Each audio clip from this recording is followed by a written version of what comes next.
दोस्तों, आज की कहानी किसी फिल्म की तरह नहीं बल्कि एक ऐसी सच्ची घटना है जिसने पूरी दुनिया को हिला दिया। ये कहानी है एक साधारण इंसान पूर्ण लिम की, जिसने 133 दिनों तक यानी लगभग 5 महीनों तक खुले समंदर में अकेले जिंदा रहकर इतिहास रच दिया। सोचकर देखिए, 55 लोगों में से सिर्फ एक इंसान बचता है, और वो भी ऐसे हालात में जहां चारों तरफ सिर्फ मौत हो। कहानी शुरू होती है चीन के हाइनान द्वीप के एक छोटे से गरीब गांव से। वहीं पला बड़ा था पूर्ण लिम, एक ऐसा लड़का जो अखबार की हेडलाइन बनने का सपना भी नहीं देखता था। गरीबी ऐसी थी कि 2 वक्त की रोटी जुटाना भी चुनौती था। स्कूल बीच में छोड़ना पड़ा और पेट पालने के लिए उसने ब्रिटिश मर्चेंट नेवी में नौकरी कर ली। फिर आया साल 1942। द्वितीय विश्व युद्ध अपनी चरम सीमा पर था। समुद्र युद्ध का मैदान बन चुका था। इसी समय पूर्ण लिम को एक ब्रिटिश जहाज SS बेनलोमंड में तैनात किया गया। जहाज दक्षिण अफ्रीका के केप टाउन से दक्षिण अमेरिका की ओर जा रहा था। इस पर 55 लोग सवार थे,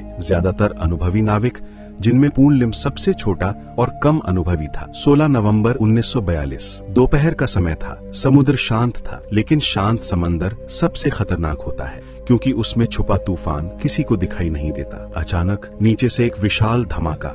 एक जर्मन पनडुब्बी यू बोट ने जहाज पर टॉर्पीडो दाग दिया। SS बेनलोमंड 2 हिस्सों में फट गया। हर तरफ आग, धुआं, चीखें, डूबते लोग, टूटते तख्ते। कुछ ही मिनटों में जहाज समुद्र की गहराई में समा गया। 55 लोगों की किस्मत उसी पर लिख दी गई थी, लेकिन किस्मत का एक धागा पूर्ण लिम से अभी टूटा नहीं था। वो किसी तरह जहाज से कूद पड़ा। लहरों ने उसे उछाला, खींचा, पलटाया, लेकिन तभी एक जीवन रक्षक जैकेट उसके हाथ लग गई। वही जैकेट उसकी पहली जीत थी और शायद उसकी पहली उम्मीद भी।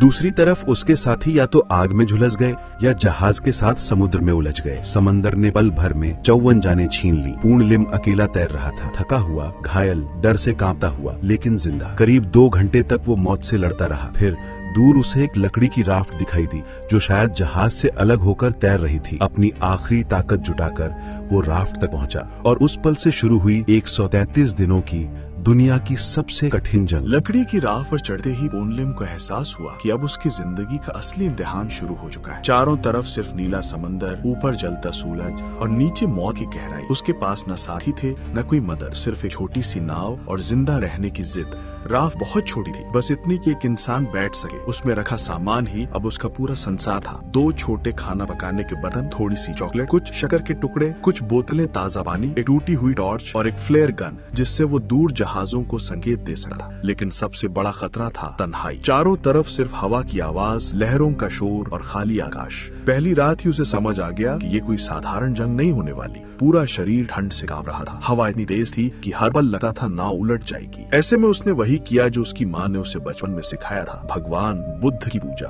कहते हैं उस रात उसकी सच्ची प्रार्थना ने ही उसकी जान बचाई। लेकिन जो असली जंग थी वो अभी बाकी थी। कुछ ही दिनों में उसका राशन खत्म होने लगा। पानी कुछ ही बोतलें था और समुद्र का पानी पीना मौत को बुलावा देने जैसा था। अब उसे खुद ही समाधान ढूंढना था। उसने अपने कपड़ों से एक जुगाड़ बनाया, एक तरह का प्राकृतिक रेन कलेक्टर। जब भी आसमान में बादल घिर आते, वो कपड़े को फैला देता और बारिश की हर बूंद को बचाकर एक बर्तन में इकट्ठा करता। एक बूंद भी उसके लिए जिंदगी का संकेत थी। खाने के लिए उसने नाव की रस्सियों से एक मछली पकड़ने का हुक बनाया। सारे दिन वो समुद्र में कांटा डालकर बैठा रहता और जब कभी कोई मछली फंसती वो बिना सोचे उसे कच्चा ही खा लेता। धीरे धीरे उसने धूप में मछली को सुखाना सीखा ताकि पेट खराब ना हो।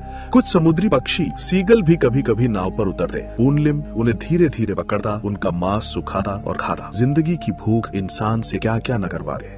और फिर एक दिन उसका हाथ नाव में रखे टिन के डिब्बे से कट गया। खून पानी में बहने लगा और दूर से 2 शार्क उसकी ओर आने लगी। नाव के चारों तरफ चक्कर लगाते हुए वो नीचे से नाव को धक्का देने लगी। एक आम इंसान डर से पानी में गिर जाता, लेकिन पूर्ण लिम बिल्कुल स्थिर बैठा रहा। उसकी हिम्मत देकर कुछ देर बाद शार्क वापस गहराई में चली गई। लेकिन ये सिर्फ शुरुआत ही। आगे आने वाले तूफान, भूख, ठंड और तन्हाई उसके असली दुश्मन थे। और हर दिन, हर सांस एक नई लड़ाई थी। दिन बीते गए, 20 दिन, 40 दिन, फिर 60 दिन। हर दिन एक ही सवाल था, आज मैं कैसे जिंदा रहूंगा। पूर्ण लिम की दुनिया अब एक लकड़ी की नाव, 2 बर्तन, कुछ रस्सियां और अंतहीन समुद्र तक सीमित थी। सूरज दिन में आग बरसाता, उसकी त्वचा जलकर छिलने लगी। रात बर्फ जैसी ठंडी होती दी, हड्डियां जमा दे दी, लेकिन उसके अंदर एक लॉ अब भी चल रही थी, जीने की जिद। मछली पकड़ना अब उसकी रोज की दिनचर्या बन गई थी। वो छोटे से कांटे को रस्सी में बांधकर समुद्र में डालता और घंटों इंतजार करता। कभी एक मछली मिल जाती, कभी पूरा दिन खाली बिताना पड़ता। जब मछली फंसती, वो उसे सूर्य की गर्मी में हल्का सुखाकर खाता ताकि शरीर को थोड़ी ताकत मिले। कभी कभी नाव पर सीगल बैठ जाते। पूर्णलिम धीरे धीरे उन्हें पकड़ता, फिर उनकी हड्डियां निकालकर सूखे मांस को खा लेता। जीवित रहने की ये कला उसने खुद ही सीखी। मजबूरी ने उसे एक योद्धा बना दिया था, लेकिन असली डर शुरू हुआ जब उसका थोड़ा सा खाना भी बार बार तूफानों में बह जाता। समुद्र के बीच तूफान किसी राक्षस की तरह आते थे। लहरें नाव को किसी खिलौने की तरह उछाल देती, हवा उसे एक तरफ धकेलती, कभी लता नाव किसी भी क्षण पलट जाएगी। कई बार पूर्णलिम रात में सोते सोते अचानक नाव से गिर पड़ा। समुद्र की काली गहराई में गिरना मौत को गले लगाने जैसा था, लेकिन हर बार उसने जैसे तैसे नाव को पकड़ा और खुद को वापस ऊपर खींच लिया। कुछ बार वो मछली पकड़ने के लिए पानी में उतरता और तब नाव हवा में बहकर उससे दूर जाने लगी। वो पूरी ताकत से तैरता, हर स्ट्रोक में मौत से लड़ता। कई बार लता वो नाव तक नहीं पहुंच पाएगा, लेकिन हर बार वो किसी चमत्कार की तरह वापस लौट आता। अब उसके शरीर में जान नहीं बची थी। वो लगभग कंकाल बन चुका था। चेहरा धंस गया, होंठ सूखकर फट गए, हाथ कांपते थे, लेकिन उसका मन टूटकर भी नहीं टूटा। 133 दिनों की उस यात्रा में कुछ बार बड़े जहाज उस इलाके से गुजरे भी। पूर्णलिम खड़ा होकर चिल्लाता, हाथ हिलाता, फ्लेयर गन चलाता, लेकिन कोई उसे नहीं देख सका। उसकी छोटी लकड़ी की नाव समुद्र के रंग में घुल जाती थी, जैसे वो दुनिया के लिए अदृश्य हो गया हो। और सबसे डरावनी बात, कभी कभी जहाज के सैनिक उसे देखते भी, लेकिन बचाते नहीं। द्वितीय विश्व युद्ध था, किसी को डर था कि ये दुश्मनों का जाल न हो। पूर्णलिम ये सब समझ चुका था, लेकिन उसने एक बात भी तय कर ली थी, जब तक सांस है मैं लड़ता रहूंगा। दिन 80 के बाद से पूर्णलिम की दुनिया और अंधेरी होती चली गई। शरीर में ताकत खत्म हो चुकी थी, वो सिर्फ हड्डियों का ढांचा बन गया था। उसकी आंखें अंदर धंसी हुई थीं, होठ सूखकर फट चुके थे और हर हरकत उसकी पूरी ऊर्जा निगल लेती थी। लेकिन उसके मन में अब भी एक चीज जिंदा थी, उम्मीद। समंदर का रंग बदल चुका था, कभी एकदम नीला, कभी काला, कभी चांदनी में चांदी जैसा चमकता हुआ। लेकिन हर रंग के साथ एक नया खतरा भी आता, कभी तूफान, कभी ऊंची लहरें, कभी डरावनी शार की परछाइयां। जब भी वो सोता, वो खुद को नाव से रस्सी से बांधकर सोता था, ताकि तेज हवाओं में नाव बहकर उसे छोड़ न दे। रातें इतनी भयानक थीं कि कोई भी इंसान मानसिक रूप से टूट जाए, लेकिन पूर्णलिम अपनी आखिरी हिम्मत बचाकर बैठा रहता, जैसे किसी भी क्षण कुछ उम्मीद समुद्र के क्षितिज से उभर आएगी। लेकिन समुद्र किसी पर दया नहीं करता। कई बार ऐसा हुआ कि उसकी नाव ठीक तूफान के बीच फंस गई। लहरें इतनी ऊंची होती कि वे उसकी राफ्ट को निगलने की कोशिश करती। नाव ऊपर उछलती, फिर ऐसे नीचे गिरती मानो जमीन से टकरा गई हो। हर सेकंड मौत की एक नई आहट। एक बार रात में ऐसा तूफान आया कि पूर्णलिम पानी में बह गया। नाव उसकी पकड़ से छूटने लगी। अंधेरा, ठंडा पानी, तूफान की गर्जना, लेकिन उसने हार नहीं मानी। दांत भींच कर वो तैरता रहा और किसी चमत्कार की तरह उसने नाव को पकड़ लिया। वो क्षण उसकी जिद को और मजबूत बना गया, जब तक नाव है मैं हूँ। कई बार अमेरिकी युद्धपोत और विमान उसके ऊपर से गुजरे। उसने अपने छोटे हाथ उठाए, चीखा, रोया, फ्लेयर छोड़ा, लेकिन कोई उसे देख नहीं पाया। एक बार तो 2 युद्धपोत इतने करीब से गुजरे कि पूर्णलिम को उनमें खड़े सैनिक भी दिखाई दिए। उन्होंने उसे देखा भी, लेकिन फिर सिर मोड़कर आगे बढ़ गए। युद्ध काल था, उन्हें शक था कि ये कोई जाल भी हो सकता है। ये पल पूर्णलिम के दिल को चीर गया। उसे लगा शायद मैं कभी वापस नहीं जाऊंगा। उसकी आंखों में आंसू थे, पर मन में साहस। फिर भी उसने हार नहीं मानी। वो मछली पकड़ता रहा, वो बारिश की प्रतीक्षा करता रहा, वो सूरज को देखता और खुद को याद दिलाता कि वो अभी जिंदा है। फिर एक दिन जब समुद्र असामान्य रूप से शांत था, लहरें नर्म थीं और सूरज की रोशनी पानी को साफ दिखा रही थी, पूर्णलिम ने नीचे देखा। समुद्र की जमीन दिखाई दे रही थी। इसका मतलब था जमीन करीब है। उसके भीतर उम्मीद की एक चिंगारी फिर जल उठी और इसी उम्मीद के साथ शुरू होता है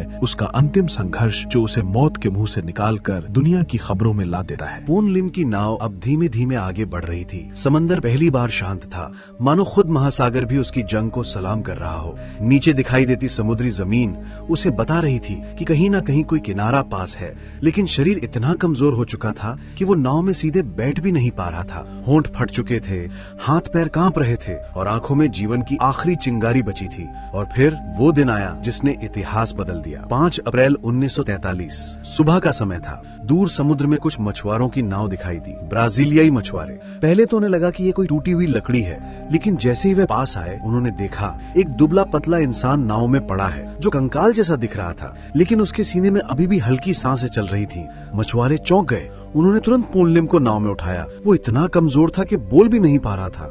उन्होंने उसे पानी पिलाया, खाना दिया और जल्दी से किनारे ले गए। बंदरगाह पहुंचते ही डॉक्टरों को बुलाया गया। सब हैरान थे। 133 दिन अकेले, 133 दिन समुद्र में, 133 दिन बिना किसी मदद के। ये रिकॉर्ड आज तक किसी ने नहीं तोड़ा। कुछ ही दिनों में दुनिया भर की खबरों में सिर्फ एक ही नाम था, Poon Lim, the man who refused to die. अस्पताल में उसे करीब 1 महीना रखा गया। धीरे धीरे उसकी सेहत सुधरी और जैसे ही वो ठीक हुआ, दुनिया उसके साहस के आगे झुक गई। ब्रिटिश सरकार ने उसे उच्च सम्मान दिए, कई देशों ने उसे पदक दिए, अखबारों ने उसकी कहानी को दुनिया तक पहुंचाया। उसे रियल लाइफ रॉबिन्सन क्रूसो कहा गया। उसके जीवित रहने की तकनीकों को बाद में नेवी ट्रेनिंग में शामिल किया गया। पून लिम ने दुनिया को सिखाया कि इंसान की हिम्मत किसी भी तूफान से बड़ी होती है, उम्मीद किसी भी अंधेरे से ज्यादा ताकतवर होती है। जो लड़का चीन के एक गरीब गांव से आया था, जिसे कोई नहीं जानता था, वो आज इतिहास के पन्नों में दर्ज हो चुका था, एक ऐसे इंसान के रूप में जिसने मौत को 133 दिन तक मात दी। और दोस्तों, ये कहानी सिर्फ एक सर्वाइवल स्टोरी नहीं है, ये सबक है कि जब तक इंसान की सांस चल रही है, वो दुनिया की हर मुश्किल से लड़ सकता है। धन्यवाद दोस्तों। अगर आपको ये कहानी प्रेरणा देती है तो लाइक, शेयर और चैनल को सब्सक्राइब जरूर करना। अब सोचिए, अगर एक इंसान 133 दिन अकेला जिंदा रह सकता है, तो 438 दिन फंसे इंसान ने कैसे जिंदा रह के इतिहास लिखा? उस कहानी के लिए अगला वीडियो जरूर